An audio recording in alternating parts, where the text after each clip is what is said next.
On the biggest stage in the world, FanDuel's changing the game because sometimes your player gets subbed off and your bet goes with them. Not anymore. With FanDuel Super Sub, if your player's subbed out, your bet stays in. That's right. If your player leaves the match, your bet continues on with the substitute. So you're still in it until the final whistle. Visit FanDuel.com. Get started now. Let there be goals this summer on FanDuel. 21 plus select states for Kansas in affiliation with Kansas Star Casino. 18 plus DCKYWY.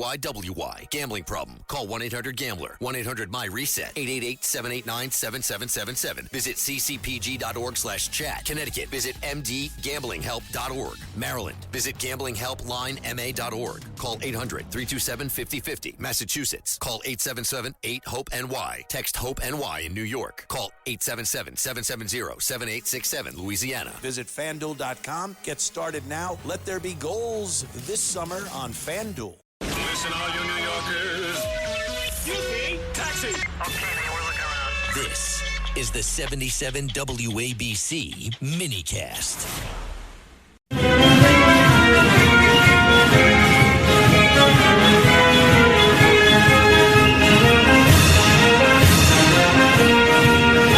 This is the Stone Zone with Roger Stone. People love him and respect him. Roger Stone. Now, get in the zone. It's the Stone Zone. Here's Roger Stone. You are now diving headfirst in the deep end of the Stone Zone. Well, President Donald Trump once again demonstrated his unyielding commitment to election integrity and the truth about the 2020 election, storming off the set of NBC's Meet the Press during a heated interview with host Kristen Welker. This is not the first time for Welker. She has yet to correct or apologize for the blatant lies she made on air about President Donald Trump's reaction to a shooting near the White House back on August 10th, 2020. Trump was ushered from the podium by the Secret Service and returned about 10 minutes later to report quite calmly about what happened. Ms. Welker then asked the president if he was at all rattled by the experience, to which he calmly and rhetorically replied, "Do I look rattled?" 2 hours later, Ms. Welker reported from the White House on the air that when she asked the president if he was rattled, he said, "Well, of course." Welker and MSNBC refused to correct her false reporting when the National Legal and Policy Center attorney Paul Kamenar called her out on it. Trump was right about to cut short his recent interview with the crooked Welker in Wisconsin, who denied Trump's claim once again that she was a liberal, actually saying with a straight face, "No, I'm just a journalist." If she's just a journalist, why did she give that big contribution to Kamala Harris?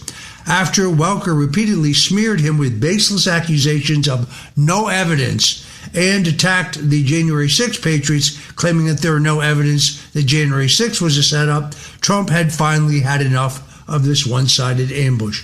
He ripped off the microphone, tossed it down, and declared, "Your elections are crooked, and you're crooked, and Meet the Press is crooked, and so is ABC, CBS, and CNN."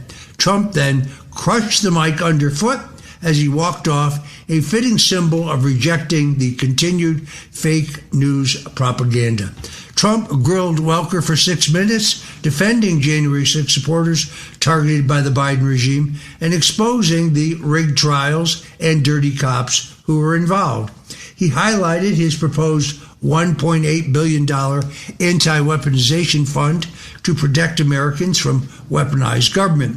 What they did to the lives of people, they destroyed people. They sent people to jail who did nothing wrong. When Welker defended California's delayed vote counting, that's how they vote in California, Trump fired back, "Do you think it's appropriate that they have an election and 5 days later they still don't have a result? You're nowhere close to picking a winner. You're either crooked or you're stupid," the president said. I think he got that right. Trump's refusal to budge on the 2020 stolen election remains a cornerstone of his America First agenda. What's amazing is that the mainstream media won't finally admit, based on the now overwhelming evidence of election fraud in 2020, that the whole thing was fixed. In major Democrat-run cities, glaring irregularities screamed fraud. In Detroit's vote counting center, observers reported ballots being counted without proper oversight, with affidavits detailing unsecured ballots and mysterious vans delivering loads of ballots at 3 o'clock in the morning. Milwaukee saw suspicious surges in absentee ballots from Democrat strongholds, with turnout anomalies and indefinitely confined voter loopholes exploded en masse. Why were the Republican election observers physically removed by the Detroit police? Why did they put up large pieces of cardboard over the windows so nobody could see what was going on in the counting center? Atlanta's State Farm Arena footage captured suitcases of ballots pulled out from under tables after observers were told to leave, followed by massive Biden paper ballot dumps. Philadelphia and other urban machines delivered statistically impossible late-night vote spikes, favoring Biden by an 80 to 90% margin or more, defying all historical patterns and mathematical possibilities. These urban centers, long plagued by Democrat political machines, produced enough questionable ballots to flip key swing states back in 2020. President Trump has never wavered. The 2020 elections were rigged. There's more than overwhelming evidence against it, and the American people understand it. A recent Rasmussen poll showed that more than 80% of the people believe the 2020 election was fixed. The crooked media and the deep state know it.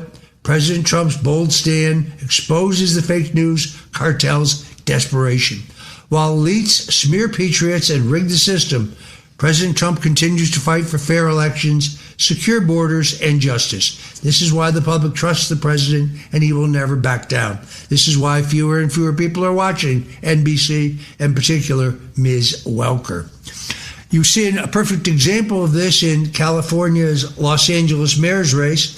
In this instances of grotesque election fraud, you do not have a go back to the 2020 presidential election. You can look at what is taking place in Los Angeles right now, where former reality TV star Spencer Pratt is really getting screwed. Los Angeles City Council member Nithya Raman mysteriously overtook Pratt for second place in the mayoral primary 9 days after Election Day, as dubious ballots keep pouring in. With 83.2% of votes counted, incumbent Karen Bass leads with 34.68%, while Raman, who conceded on election night, has suddenly surged to 27.12% over Pratt's 26.69%, flipping a pre-election polling edge and election night momentum through waves of these mysterious late-arriving mail-ins. The pattern is damning. Recent drops heavily favored Raman as around 40%, while Pratt received just 18%, and even Bass only 33%. Pratt running as an outsider voice on crime and homelessness watched as his lead evaporates as California's slow-rolling, bogus count dragged on. Former House Speaker Kevin McCarthy pinned the blame squarely on Governor Gavin Newsom's election reforms, which include universal mail-in ballots, same-day registration with no ID requirements, and dirty voter lists. In fact, showing a picture ID to vote in California is actually illegal. According to McCarthy, the real reason ID is banned in California is so to enlarge large-scale fraud. When you combine no ID and mail-in voting, fraud is de facto legalized, said the former speaker. Pratt's campaign rightly called out the farce. Votes for Raman have been ballooned without similar gains from Bass.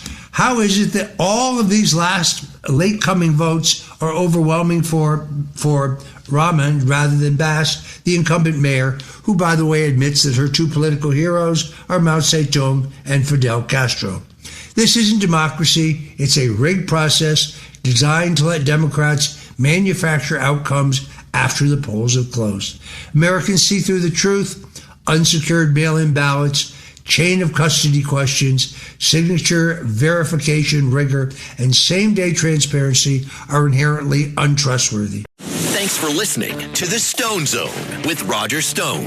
You can hear The Stone Zone with Roger Stone weeknights at 8 on 77 WABC. If you like the podcast, share it with your friends and listen anytime at WABCRadio.com and download the WABC Radio app. Hit that subscribe button on all major podcast platforms. Plus, follow WABC on social on Instagram, TikTok, Facebook, and X. See you next time for a new episode so you never have to wonder. What the heck is going on here?